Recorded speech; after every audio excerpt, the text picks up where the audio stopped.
Welcome to TradeTheNBI.com. This is John's reports for the 13th of October.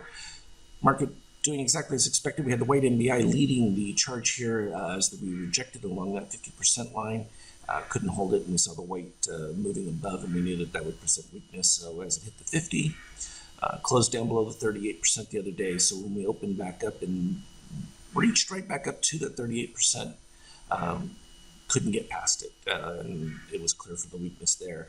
We'd also had orange DOC rising and a fade off of the short-term buyers that continued to fade, as well as even midterm and long-term buyers on that. We're in this deep red shakeout, so until that returns back to the upside, we can expect more of the softness. We expected the NQ to be even weaker. As I pointed out, I was riding with this NBI red above, and when that happens, particularly below the 50%, as soon as you get your pivot lower is when things start to fade pretty fast. In this case, well below the 23% now, approaching that ABM yellow we talked about. Still with white riding above, the potential towards the 14.3 still there, which would be a retrace all the way back to the lows.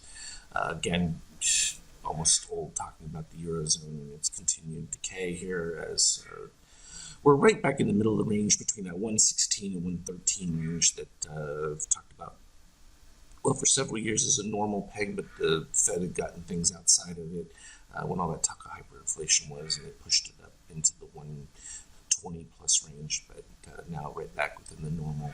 And as that continues to be weaker, that will put pressure on the S&P as well, because a lot of the earnings are derived from foreign operations. Oil still maintaining up towards the highs, and this is going to be frightening, particularly now that you're starting to see some of the economic impact of potential growing stoppages of work based on vaccine mandates. And we'll see how much of a broader impact in the coming weeks that is, and I know that's going to spook the market, because that will have a significant impact on GDP and definitely earnings potentials. From a Treasury situation, obviously people jumping back into that yields dropping a bit on the jump back up, simply because obviously people flee to quality in that sense.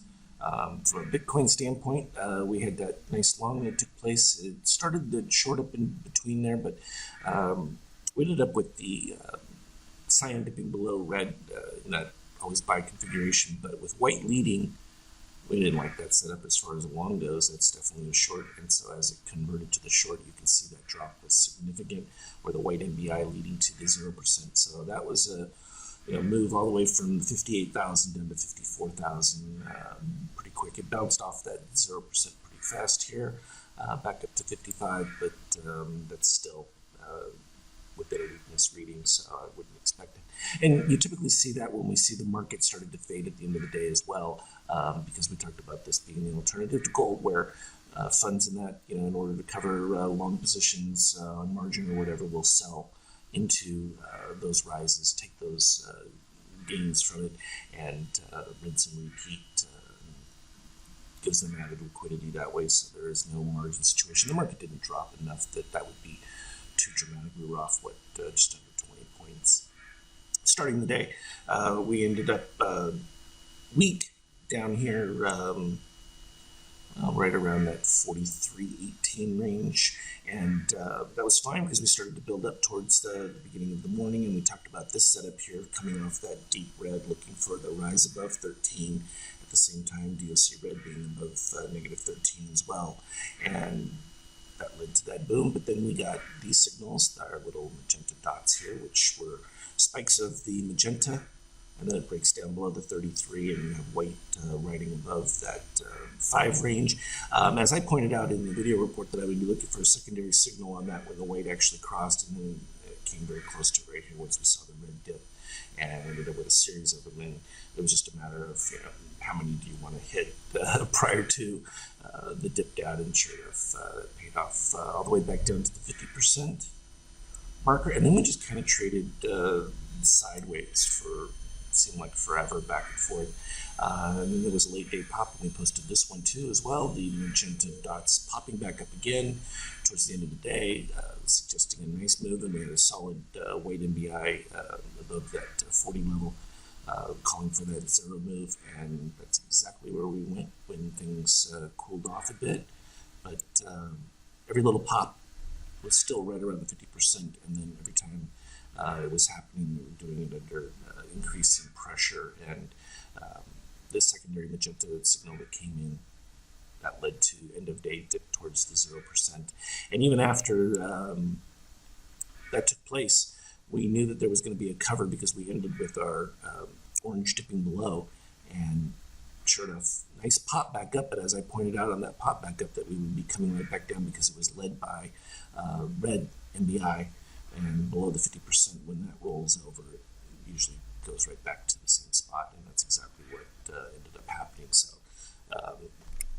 literally perfect read on how the day was going to go and fit within our expectations beautifully.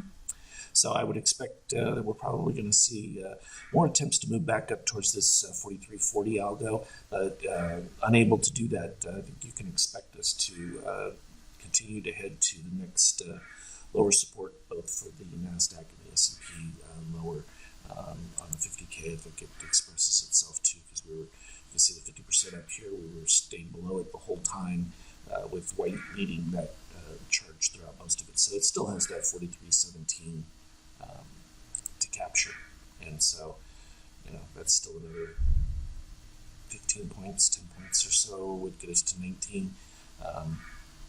Plenty of range left before that meets that, and then we'll see at that point whether or not it's going to continue from there. As always, though, trade well. Look for me on the Skype chat. Talk again later.